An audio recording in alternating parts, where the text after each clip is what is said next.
Question पूछा था, जो कि हमारा फर्स्ट चैप्टर संसाधन एवं विकास से संबंधित है। क्वेश्चन का आंसर बताने से पहले मैं आपको बता देती हूँ कि पीछे हमने क्या क्या पढ़ा। तो पहले क्लास में हमने पढ़ा कि संसाधन क्या है, वो कितने प्रकार के होते हैं तथा उनको कितने भागों में वर्गीकृत किया जा सकता है। दूसरा हमने पढ़ा कि संसाधन संरक्षण क्या है, संसाधन का नियोजन हम कैसे करें ताकि वो आने वाली पीढ़ी को भी मिल सके। चलिए अब पहले क्लास के क्वेश्चन के आंसर को हम जान लेते हैं। क्वेश्चन नंबर 1 था हमारा, संसाधन क्या है तथा हम इनको कितने भागों में वर्गीकृत कर सकते हैं।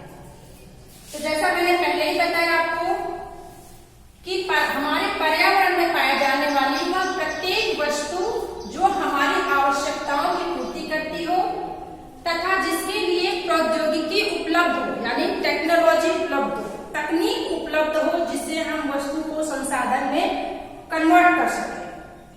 साथ ही वो आर्थिक रूप से संभाव्य हो और सांस्कृतिक रूप से मान्य हो, संसाधन कहलाता है। अब हम संसाधन को 4 भागों में वर्गीकृत कर सकते हैं।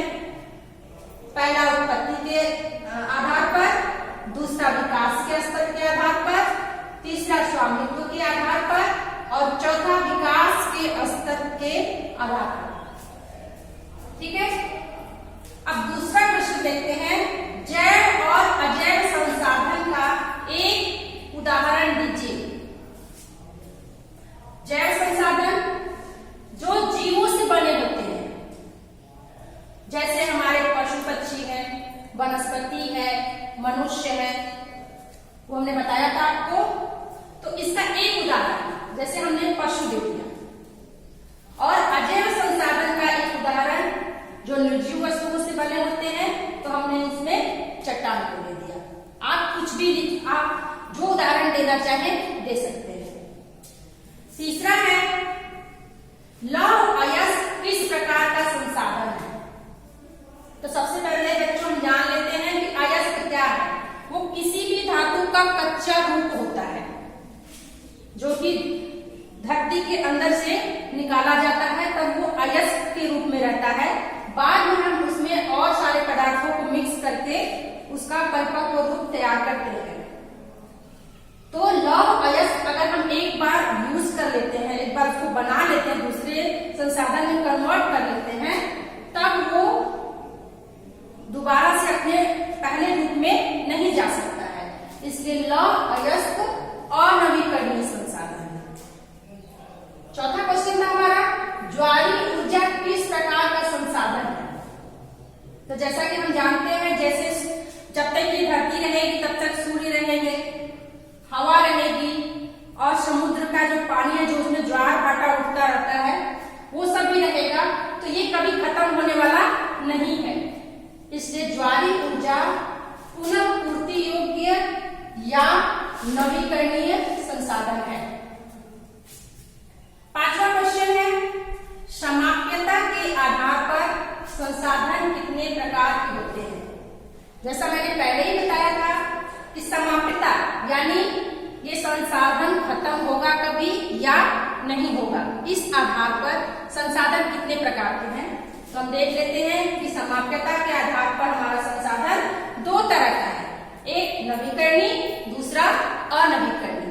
नवीकरणीय जिसको हम फिर से नया बना सकते हैं, और अनवीकरणीय जिसको हम फिर से नया नहीं बना सकते। छठा क्वेश्चन है हमारा, पार किस प्रकार का संसाधन है। पार किस तरह का संसाधन है। अगर आपने मेरे क्लास को ध्यान से सुना होगा तो आपको इसका आंसर पता होगा। ये पार सामुदायिक प्रकार का संसाधन है। पार्क को कोई एक व्यक्ति इस्तेमाल नहीं करता, एक व्यक्ति वहां घूमने फिरने खेलने नहीं जाता है। ये सरकार द्वारा बनाया होता है या हमारे समाज द्वारा बनाया होता है। इसको उस समुदाय के सब लोग इस्तेमाल करते हैं, इसलिए ये सामुदायिक संसाधन। नेक्स्ट है भूमंडलीय तापन क्या है, अर्थात ग्लोबल वार्मिंग क्या है। तो ग्रीन हाउस गैस की वजह से तापमान में होने वाली वृद्धि है, या हम कह सकते हैं कि कार्बन डाइऑक्साइड गैस की वजह से तापमान में होने वाली वृद्धि है। ओजोन परत क्या है, मैंने पहले बताया इसको। ओजोन परत हमारे वायुमंडल में उपस्थित एक परत है जो कि सूर्य से आने वाली हानिकारक किरणों को रोककर उन्हें वापस भेज देती है। लगभग 99% किरणों को वापस भेज देती है और बाकी थोड़ा बहुत हमारे पृथ्वी पर आता है। क्या वो अगर सारी पराबैंगनी किरणें धरती पर आ जाएं, डायरेक्ट हमें मिलने लगे, तो इससे हम बहुत सारी समस्याओं से गिर जाएंगे, कई सारे रोग हो जाएंगे, जैसे इसमें मेनली स्किन कैंसर है वो हमें हो जाएगा। फिर है सतत पोषणीय विकास क्या है। सतत पोषणीय विकास अर्थात संसाधनों का विकास तो हो लेकिन पर्यावरण को बिना नुकसान पहुंचाए, और इस विकास में हम अपने आने वाली पीढ़ी को अनदेखा ना करें। ठीक है। नेक्स्ट हमारा क्वेश्चन है कि तेल संसाधन अगर खत्म हो जाए तो मानव जीवन पर उसका क्या प्रभाव पड़ेगा। आजकल हम देखते हैं कि हमारे जितने भी गाड़ी मोटर या फैक्ट्रियां या बहुत सारे काम हैं जो तेल से ही हो रहे हैं, अगर तेल संसाधन खत्म हो जाए तो इससे हमारा जीवन लगभग हमारा जीवन स्थिर हो जाएगा, यानी हमारा मूवमेंट बंद हो जाएगा।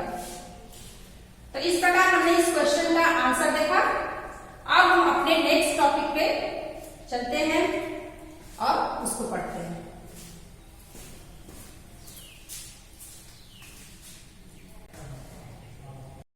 अब हम बढ़ते हैं अपने अगले टॉपिक की तरफ, जो है भू संसाधन। देखिए, ये धरती का ऊपरी भाग जिस पर हम रहते हैं, ये भू अर्थात भूमि कहलाती है।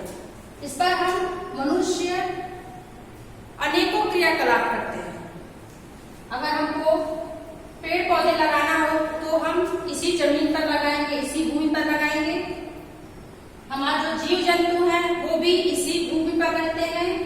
हमारा मानव जीवन जो है वो भी इसी भूमि पर है।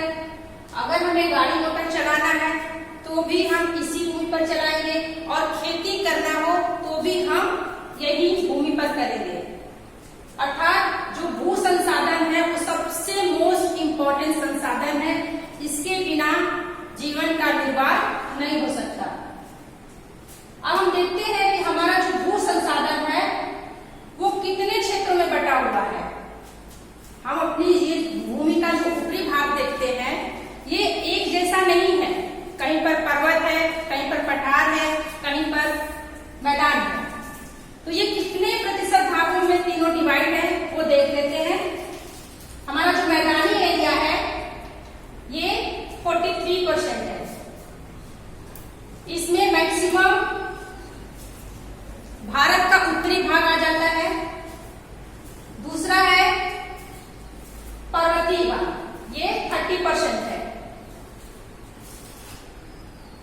तीसरा है पठारी भाग, प्लेट्यू, ये 27% है। ठीक है, ये तो हो गया कि हमने इनको 3 क्षेत्रों में बांटा। अब हम देख लेते हैं कि भूमि के कितने प्रकार हैं। तो यहां पर मैंने कुछ भूमि के प्रकार को लिखा हुआ है, आइए देखते हैं। वन भूमि, ये ऐसी भूमि होती है, जिसमें पेड़ पौधे लगाए जाते हैं, या इसको हम कह सकते हैं कि ये जंगली भूमि होती है। ठीक है। दूसरी है बंजर भूमि। ये भूमि किसी काम की नहीं होती है, ना ही इसमें खेती बाड़ी होती है और ना ही हम पेड़ पौधे लगाते हैं।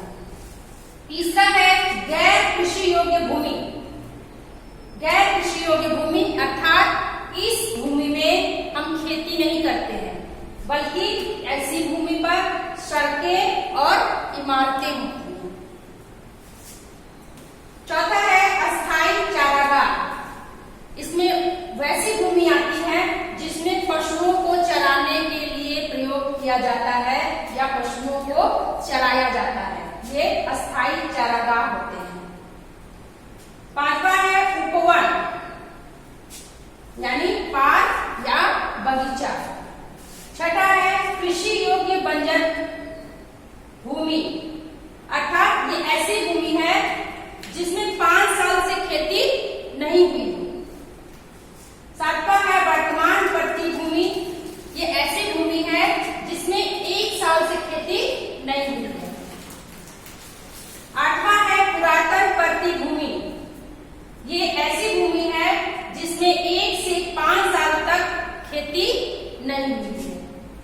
नौवां है शुद्ध निवल बोया गया क्षेत्र, ये ऐसी भूमि है जो अभी कृषि में प्रयोग की जा रही है और इसमें साल में कई खेती होती है।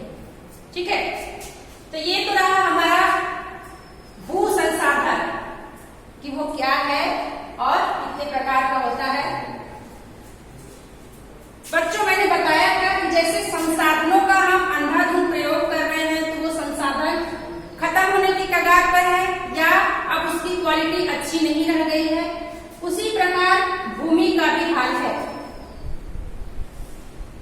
बहुत सारे ऐसे कारण हैं जिससे हम भूमि की उर्वरता को कम करते जा रहे हैं, जिसको हम कहते हैं भू निम्नीकरण। तो आइए उसको भी हम लोग देख लेते हैं।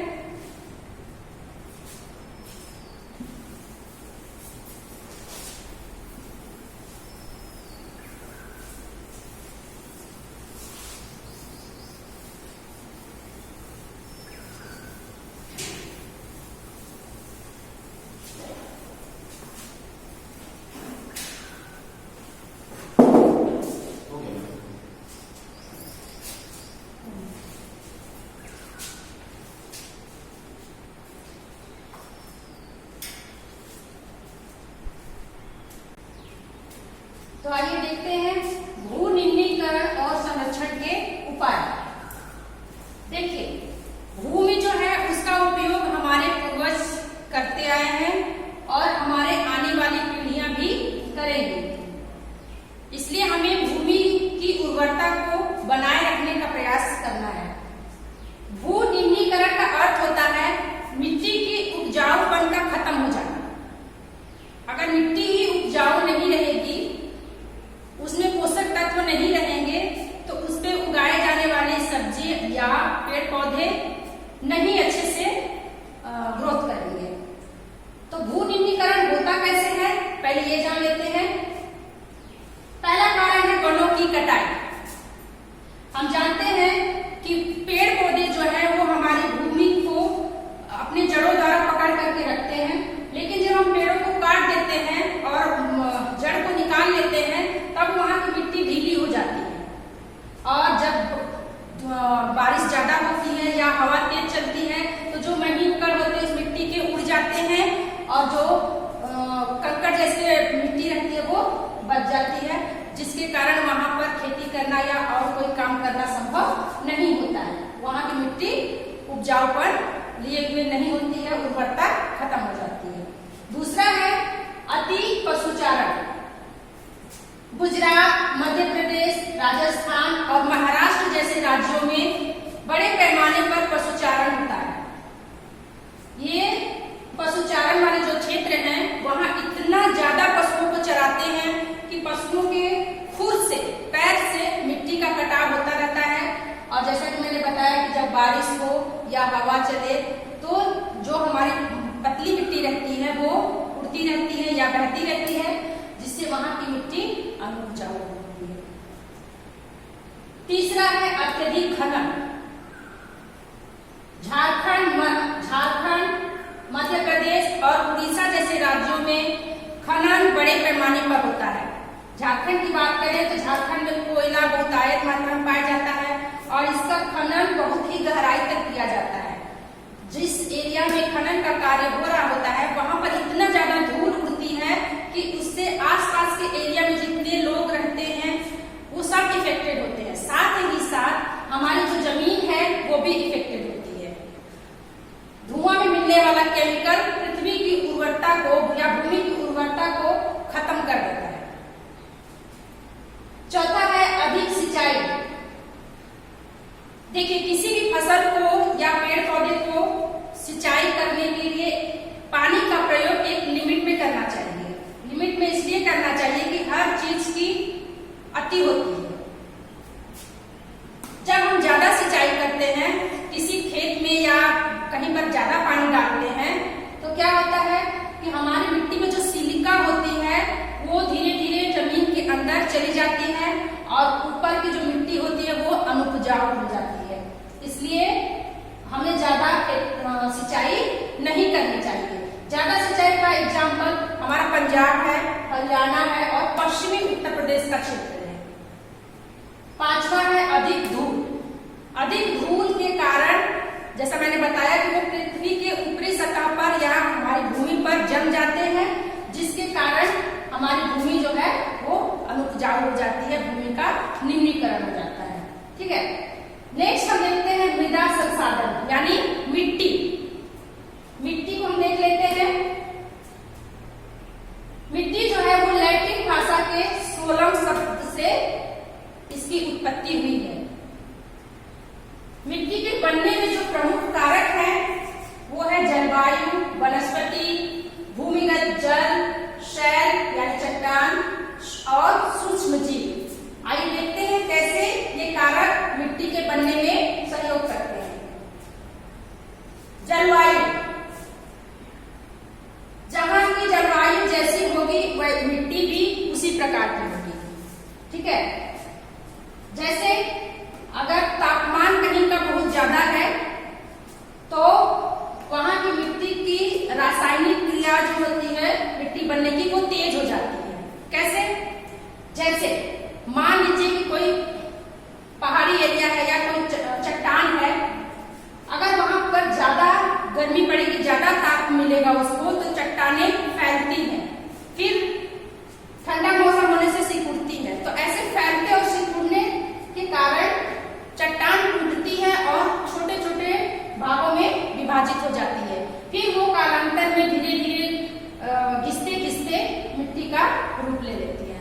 इसी तरह वर्षा है, उसमें तो वर्षा भी जहां ज्यादा होती है, जिस एरिया में वर्षा ज्यादा होती है वहां की मिट्टी भी उसी प्रकार की हो जाती है। वहां की मिट्टी उपजाऊपन लिए हुए नहीं रहती है। जैसे हमारा केरल का दक्षिणी भाग, केरल का जो दक्षिणी भाग है वहां पर वर्षा अधिक होती है और ज्यादा वर्षा के कारण मिट्टी में जो सिलिका होती है वो धीरे धीरे रिस करके जमीन के अंदर चली जाती है और ऊपर छाड़ जैसी मिट्टी रहती है।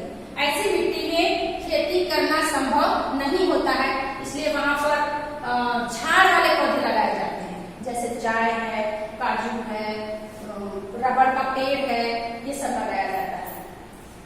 नेक्स्ट है वनस्पति। अब वनस्पति कैसे हमारी मिट्टी के बनने में सहयोग करती है? तो वनस्पतियां जो है वो वनस्पति और जीवों का अंश जब मिट्टी के ऊपर पड़ता है तो धीरे उसमें धरती के अंदर जो सूक्ष्म जीव रहते हैं वो धीरे धीरे वनस्पति को और जीवांशों को नष्ट करते हैं और उसे मिट्टी बनने में सहायता प्रदान करते हैं। फिर है इसमें तीसरा है आपका भूमिगत जल। भूमिगत जल जो है वो मिट्टी के उपजाऊपन को बनाए रखता है, उसमें नमी मेंटेन करके रखता है। ठीक है, चौथा है शैल। जैसा कि मैंने बताया चट्टानें जो है वो भी मिट्टी के बनने में भूमिका निभाती हैं। मैंने बताया कि वो टूट टूट कर छोटे टुकड़ों की विभाजित होती है और फिर घिसते घिसते मिट्टी का रूप लेती है। पांचवा है सूक्ष्म जीव। मिट्टी के बनने में सूक्ष्म जीवों का बहुत बड़ा हाथ है। जैसा कि मैंने बताया कि वो वनस्पतियों और जीवांशों के अंश को सड़ा गलाकर मिट्टी में तब्दील कर देती है। चलिए, ये तो हो गया कि भूमि क्या है और निम्नीकरण के कारण क्या है। और हमने इसमें एक चीज नहीं बताया कि भू निम्नीकरण का संरक्षण कैसे करें। देखिए, जाहिर सी बात है, जिस वजह से मिट्टी का निम्नीकरण हो रहा है, यानी उसका उपजाऊपन जा रहा है, तो हमें वही उपाय अपनाने चाहिए। जैसे कि वनों की कटाई से भू निम्नीकरण हो रहा है, तो हमें वनों की कटाई न करके और अधिक मात्रा में वन पेड़ पौधों को लगाना है। दूसरा है अति पशुचारण। देखिए, अगर पशुओं को चराना जरूरी है तो थोड़े समय के लिए, ये नहीं कि पूरा दिन एक खेत में छोड़ दिया तो पशु वहीं पर चर रहे हैं, वैसा नहीं करना चाहिए। थोड़े समय के लिए, फिर उसके बाद दूसरी जगह पे पशुओं को चराने के लिए ले जाना चाहिए, या संभव हो तो नहीं चराना चाहिए ज्यादा। ठीक है। तीसरा है अत्यधिक खनन। ज्यादा खुदाई नहीं करनी चाहिए। सरकार का एक मानक स्तर है कि इतना अंदर तक ही खुदाई होनी चाहिए, तो हमें उस मानक पे खरा उतरना चाहिए। ज्यादा लालच करके ज्यादा खुदाई नहीं करना चाहिए, इससे हमारी पृथ्वी का अस्तित्व भी खतरे में आएगा। नेक्स्ट है अधिक सिंचाई। तो मैंने बताया कि अति किसी चीज की भी अच्छी नहीं है। अगर हमें पृथ्वी की उर्वरता बनाए रखनी है, बचाए रखनी है, तो हमें एक लिमिट मात्रा में सिंचाई करनी होगी। उतनी ही सिंचाई करनी होगी जितना हमारे खेतों को जरूरत है या हमारे पेड़ पौधों को जरूरत है। फिर है अधिक धूप। कोशिश करना चाहिए कि जिस एरिया में खुदाई हो रही है वहां डस्ट ना उड़े। हालांकि ये संभव नहीं है, लेकिन फिर भी प्रयास करना चाहिए कि ना। अब हम देखते हैं मिट्टी। मिट्टी के बारे में हमने पढ़ लिया। देखते हैं मिट्टी कितने प्रकार की होती है। मिट्टी मुख्यतः 5 प्रकार की, 6 प्रकार की हमने दिखाया है। जलोढ़ मृदा, काली मृदा, लाल और पीली मृदा, लैटेराइट मृदा और मरुस्थलीय मृदा और वन मृदा। ठीक है। तो इसमें इन 6 प्रकार की हम मिट्टियों के बारे में पढ़ेंगे। आइए देखते हैं।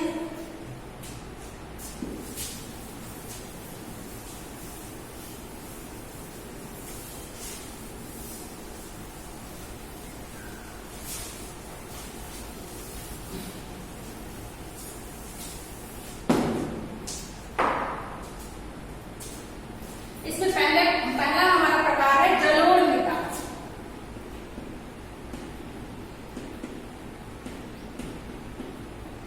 देखिए, जो हमारा जलोढ़ है ये 2 शब्दों से बना है, जल प्लस ओढ़। जल का मतलब पानी, ओढ़ का मतलब प्रवाहित होना।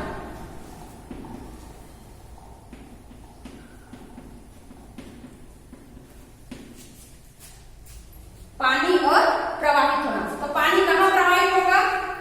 नदियों में। आप कहेंगे कि समुद्र का पानी भी तो प्रवाहित होता है। नहीं, समुद्र का पानी आगे आता है और फिर पीछे लौट जाता है, जबकि नदी का पानी एक जगह से दूसरी जगह बहता जाता है। ठीक है। तो ऐसे क्षेत्र जहां पर नदियों का नदियों की संख्या ज्यादा हो, वहां पर ये जलोढ़ मृदा पाई जाएगी। अब नदियों की संख्या कहाँ ज्यादा है? तो नदियों की संख्या हमारे भारत के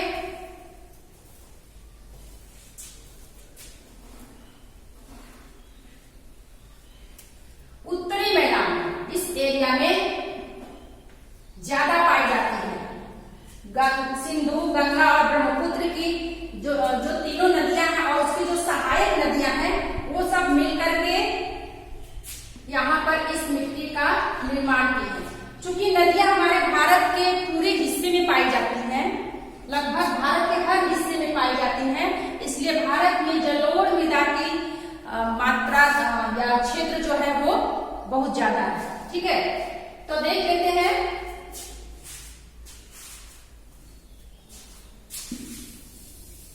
कि इस जलोढ़ मृदा की क्या क्या विशेषता है। चूंकि नदियों के द्वारा इस मिट्टी का निर्माण हो रहा है, तो ये मिट्टी बहुत ही उपजाऊ होती है, बहुत ही उपजाऊ होती है। अतः जलोढ़ मृदा वाले क्षेत्रों में खेती अधिक की जाती है, और चूंकि खेती अधिक होती है तो उद्योग भी अधिक लगते हैं, जिसके कारण जनसंख्या घनत्व अधिक होता है। ठीक है। अब ये जलोढ़ मृदा 2 प्रकार की होती है, एक है बांगर, दूसरा है ठागर। देखिए, जब नदी ऊंचे स्थान से बहना शुरू करती है तो वो अपने साथ साथ अवसादों को लेके चलती है। अवसाद मतलब इसमें कंकड़, पत्थर, बालू, बजरी सब हो गए, उनको लेकर के चलती है। तो जब वो शुरू करती है चलना तो उनकी स्पीड बहुत ज्यादा होती है, नदियों की स्पीड ज्यादा होती है, जिसके कारण वो जो अवसाद होते हैं वो रगड़ खाते हुए एकदम नीचे आते हैं, ठीक है। और नीचे आते आते जब ये मैदानी एरिया में प्रवेश करते हैं तब ये इनकी गति थोड़ी कम हो जाती है। तो ये क्या करते हैं, बड़े से छोटा छोटा छोटा ऐसे करते हुए अवसादों को जमा करते हैं। तो एक जगह मिट्टी का जमाव हो जाता है। तो फिर जब दोबारा से वो दूसरा अवसाद आता है तो ये मिट्टी उसके फिर ऊपर चढ़ जाती है। तो नीचे वाली पुरानी मिट्टी को हम बांगर करते हैं और ऊपर वाली नई मिट्टी को जो नदियों द्वारा प्रोवाइड करके लाई गई है उसको हम खादर करते हैं। तो ये मिट्टी मुख्यतः गंगा के मैदान और डेल्टाई समुद्र के पहले वाले क्षेत्र में, डेल्टाई क्षेत्र में ये पाई जाती है, ठीक है। दूसरी हम देखते हैं काली मृदा।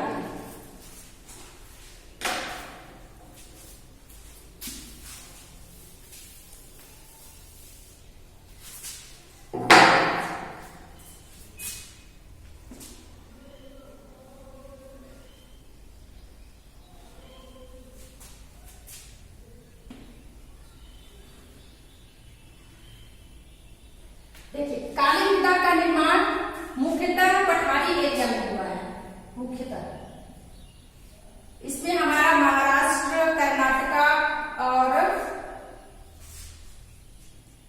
मध्य प्रदेश का भाग आता है, जहां पर ज्वालामुखी का उद्गार हुआ होगा और चट्टानें बनी होंगी और उसके लावा जो सूख करके चट्टान बनी होगी और फिर कालांतर में वो धीरे धीरे मिट्टी के रूप में परिवर्तित हुई है। इसलिए ये एरिया जो है वो काली मिट्टी का क्षेत्र कहलाता है। इस काली मिट्टी को हम रेंगर मिट्टी भी कहते हैं। यह जो मिट्टी होती है वो कपास की खेती के लिए सर्वोत्तम होती है, काली मिट्टी।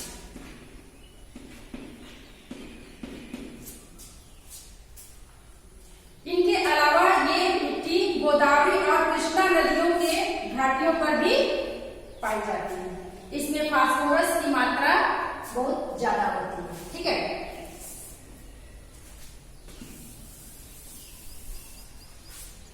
अब हम आते हैं तीसरा नंबर, लाल और पीली मृदा।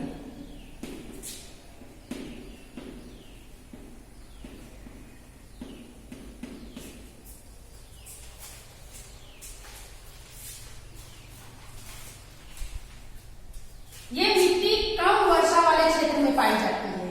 कम वर्षा वाले क्षेत्र जैसे उड़ीसा हो गया आपका,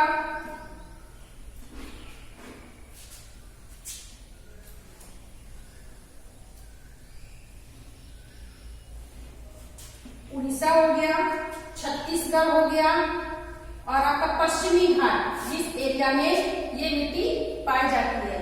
इनका लाल रंग आग्नेय चट्टानों के कारण हुआ है।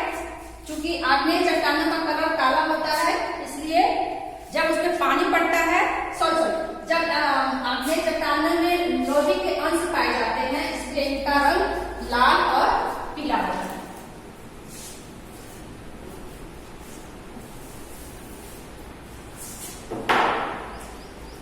चौथी प्रकार की हमारी मिट्टी है लैटराइट मिट्टी।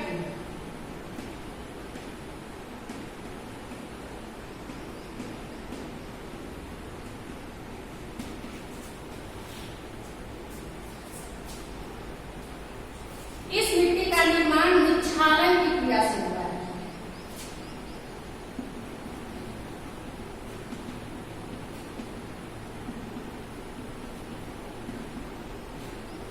अब आप कहेंगे निक्षालन क्या है, तो ऐसे क्षेत्र जहां पर वर्षा बहुत ही अधिक मात्रा में होती है तो वहां की जो सिलिका होती है, सिलिका वो धरती के नीचे चली जाती है और ऊपर छाप जैसी मिट्टी रह जाती है।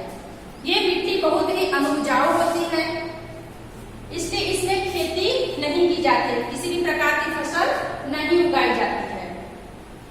तो इसमें क्या करेंगे तब इसमें हम वैसे फसलों को लगाते हैं जिनको ज्यादा उर्वरता की जरूरत नहीं है, जो जैसे कि हमारी चाय पत्ती की है और चाय, कॉफी और काजू की खेती की जाती है, साथ ही साथ रबड़ की खेती की जाती है।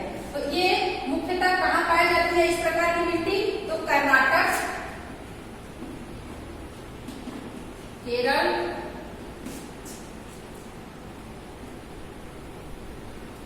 तमिलनाडु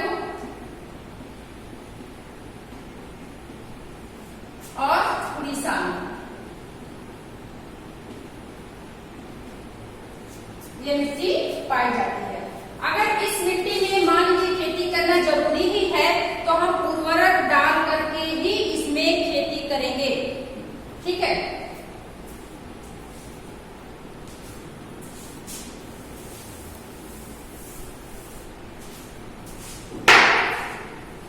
नेक्स्ट है मरुस्थलीय मृदा।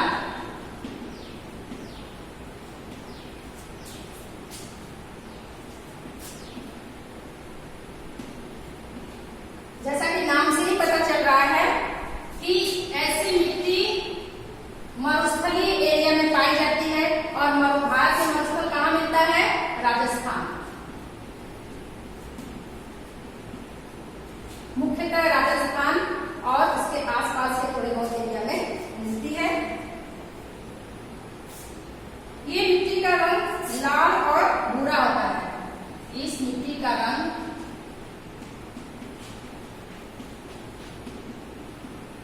लाल और भूरा होता है, ठीक है।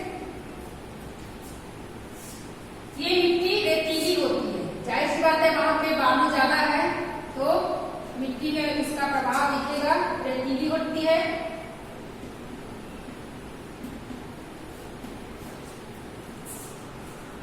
इसमें भी ह्यूमस की मात्रा कम होती है।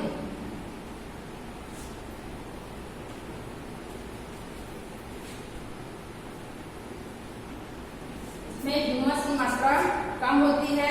लैटेराइट मिट्टी में भी ह्यूमस की मात्रा कम होती है और लाल और पीली मिट्टी में भी ह्यूमस की मात्रा कम होती है। इन तीनों प्रकार की मिट्टियों में हम उर्वरक डालकर ही खेती कर पाएंगे।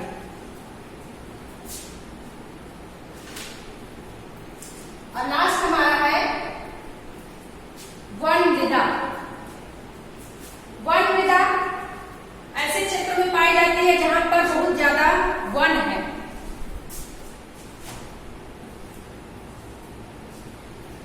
जब वनों की पत्तियां नीचे गिरती है और सड़ती है तब इसमें कुछ खेती करने लायक होता है, नहीं तो ये मृदा भी बहुत अच्छी नहीं मानी जाती है। तो इस प्रकार हमने देखा कि मिट्टी कितने प्रकार की होती है।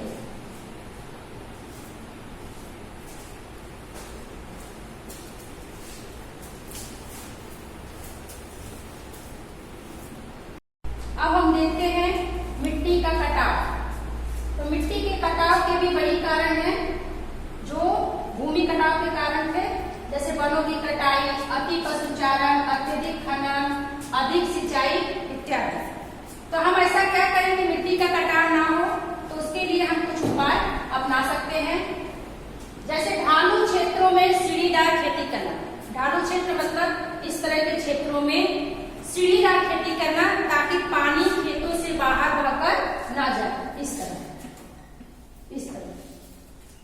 दूसरा है खेतों की समुचित प्रकार की जुताई करना। खेतों की इस प्रकार से जुताई करना जिससे पानी खेतों के बाहर बह करके नहीं जाएंगे और मिट्टी का कटाव नहीं होगा। फिर है फसलों के बीच में घास की पट्टी लगाकर। हम खेतों के बीच में, ढालों वाले खेतों के बीच में घास की पट्टी लगा करके मिट्टी का कटाव रोक सकते हैं। फिर है पेड़ लगाकर। हम खेतों के किनारे किनारे झाड़ीदार पौधे लगाकर मिट्टी के कटाव को रोक सकते हैं। तो इस प्रकार हमारा आज का अध्याय वन संसाधन एवं विकास पूरा हुआ। आइए एक बार हम देख लेते हैं कि इस पूरे चैप्टर में हमने क्या क्या पढ़ा। सबसे पहले हमने जाना कि संसाधन क्या है, कितने प्रकार के होते हैं और उनको कितने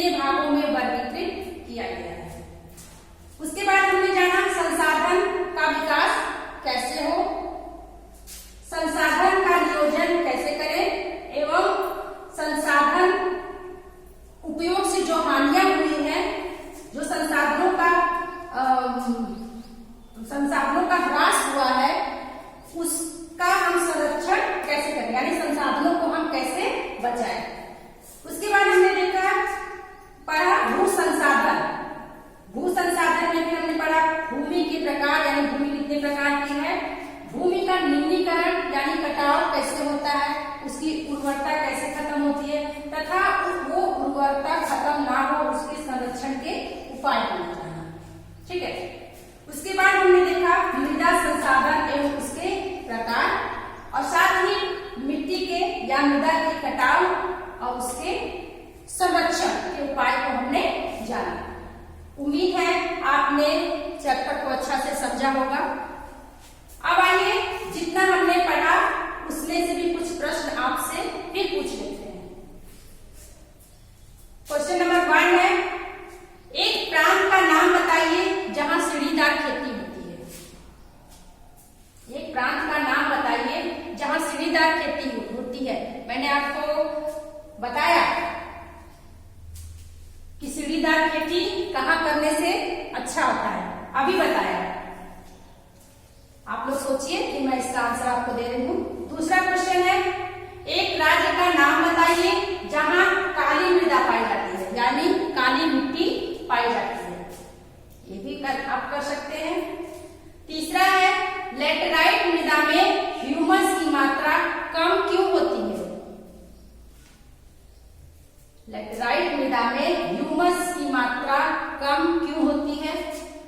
चौथा है, मृदा अपरदन क्या है? पांचवा है, संसाधन नियोजन क्या है?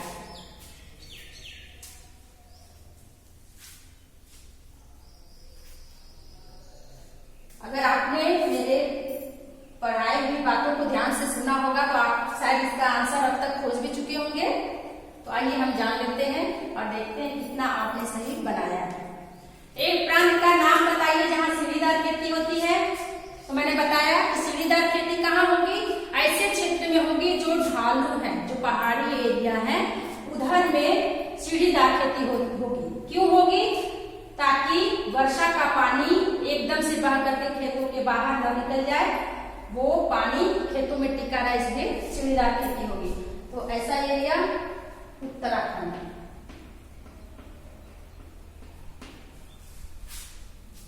ठीक है, दूसरा क्वेश्चन है, एक राज्य का नाम बताइए जहां काली मृदा पाई जाती है। मैंने बताया है पठारी एरिया। तो एक राज्य का नाम जान लेते हैं, है तो बहुत, कर्नाटक है, महाराष्ट्र है, मध्य प्रदेश है, लेकिन आपको एक ही का नाम देना है तो हम महाराष्ट्र देते हैं।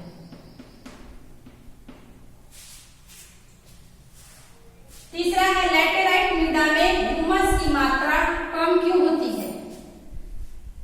लैटेराइट मिट्टी वहीं पाई जाती है जहां पर टेम्परेचर बहुत अधिक होता है।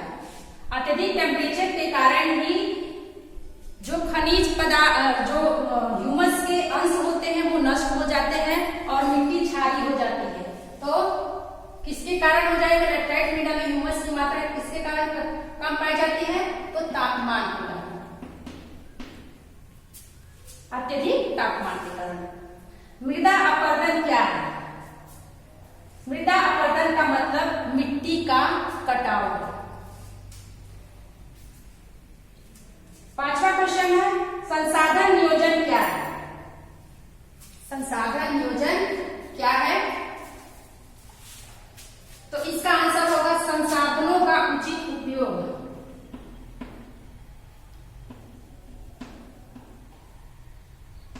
संसाधनों का उचित उपयोग की तकनीक और कौशल।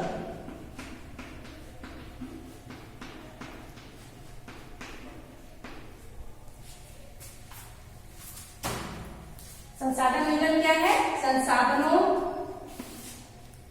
का उचित उपयोग की, संसाधनों के उचित उपयोग की तकनीक और कौशल को हम क्या कहते हैं? संसाधन नियोजन। तो बच्चों, इस प्रकार हमारा फर्स्ट अध्याय संसाधन एवं विकास पूरा हुआ।